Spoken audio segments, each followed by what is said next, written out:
Ukrainian President Zelenskyy and his wife Olena visited Washington last week to press the case for more U.S. assistance in Ukraine's fight against the Russian invasion. We spoke with the First Lady during their visit with the aid of a Ukrainian government interpreter.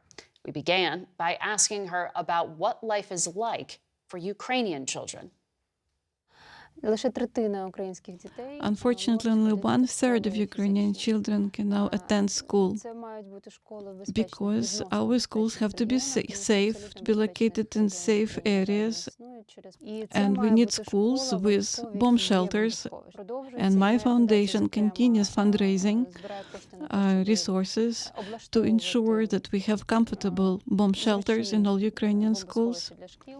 Well, the rest of Ukrainian children, 2/3, continue going to school online because they live in frontline areas. Many children left Ukraine, they live abroad. When children were leaving Ukraine, sometimes they could only take their documents with them and left everything behind.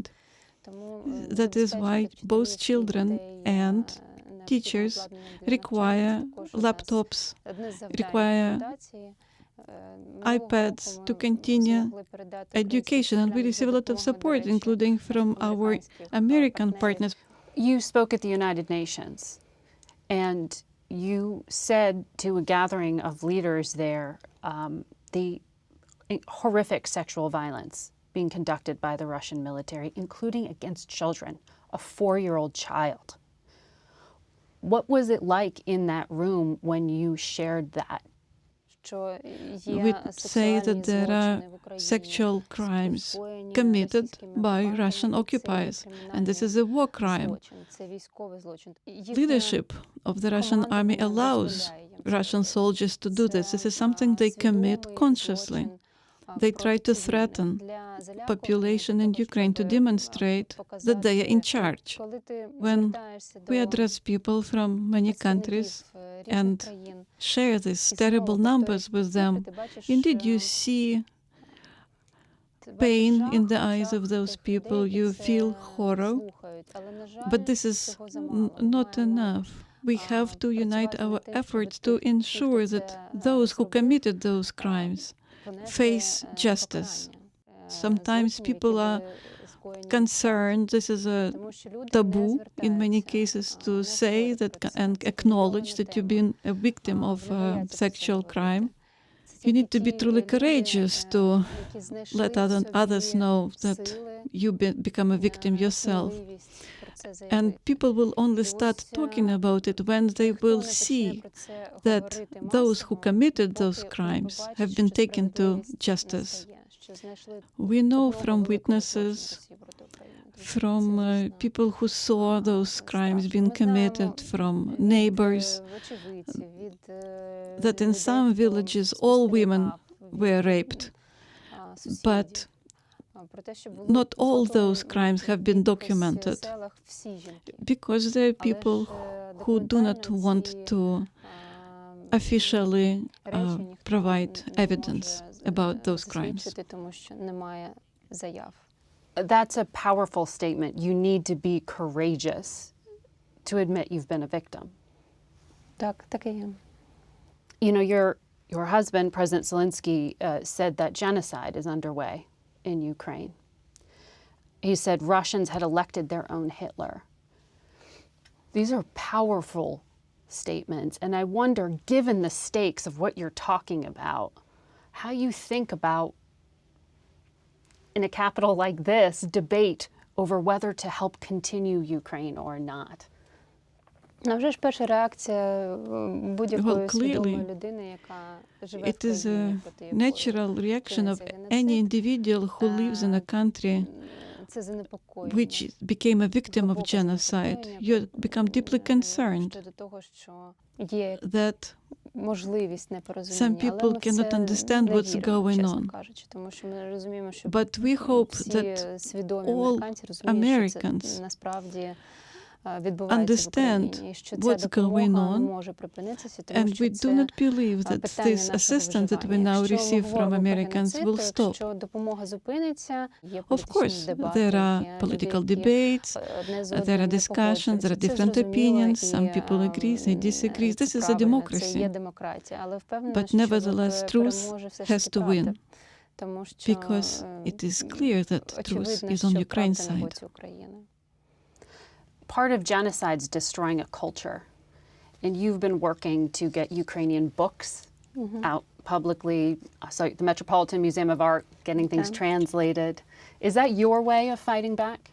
This is one of the ways for us to demonstrate who we really are. Culture is also the area of the battlefield. We see that the occupiers want to destroy our culture.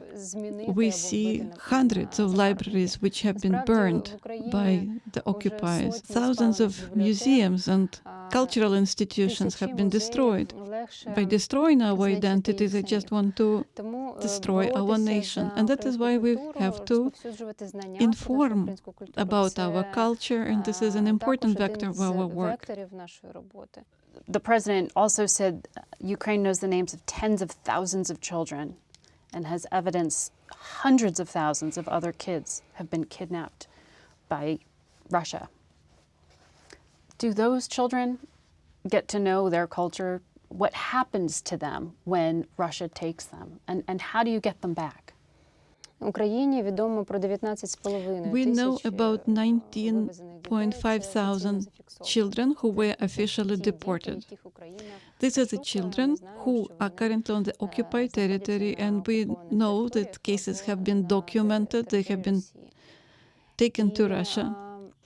We managed to return back approximately 380 children.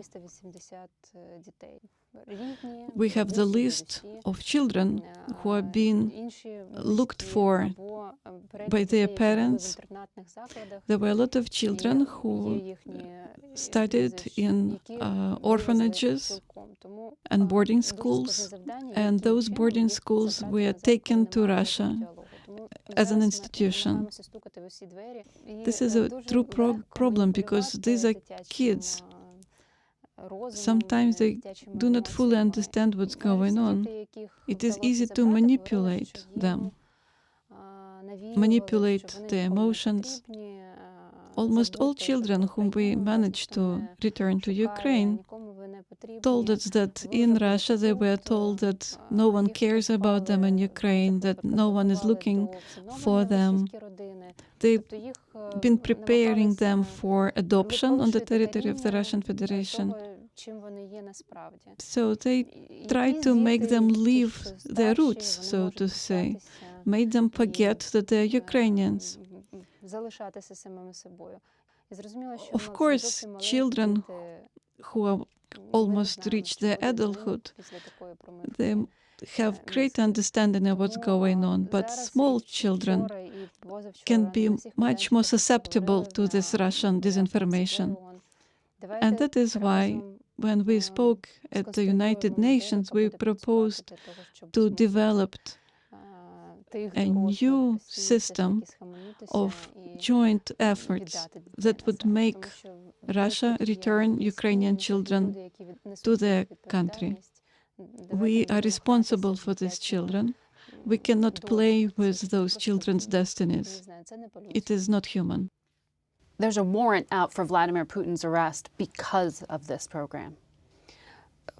Було б чудово, якщо б цей арест мав би фізичний наслідок. This was a very powerful political statement, and we very much hope that one day this statement will be fully implemented.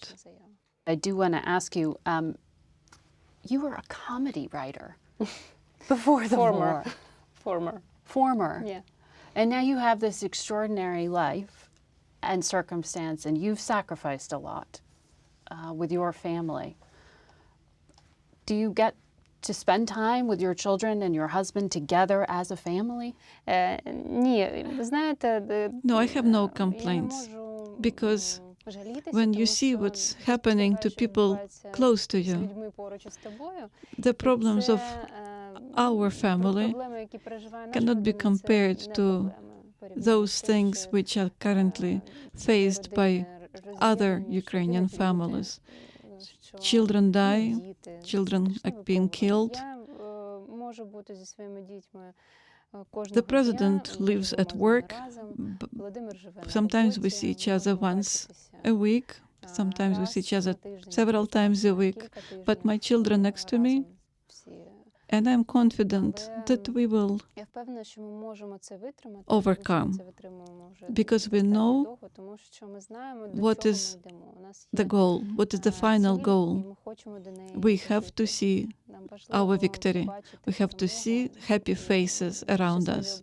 When people in America think of Ukraine, they think of President Zelenskyy and your family. How would you feel about him running again in 2024 if elections are held? Це дуже складне для мене запитання. This is a very difficult question for me. Я не була прихильницею його. Even when he ran for the first time, I didn't fully endorse it. But if he runs again, if he runs for the second time, if he decides that it is necessary, well, we have some experience. We've been there. It is not as scary as it was in the first time. I don't know whether he has made this decision or not. It will depend on the situation in our country and the situation and the possibility of organizing free and fair elections. It will also depend whether our society would need him as a president. If he will feel that Ukrainian society will no longer wish him to be the president, he will probably not run. But I will support him, whatever decision he takes. Whatever decision. Madam First Lady, thank you, Madam Zelenska, for your time. Thank you for your time.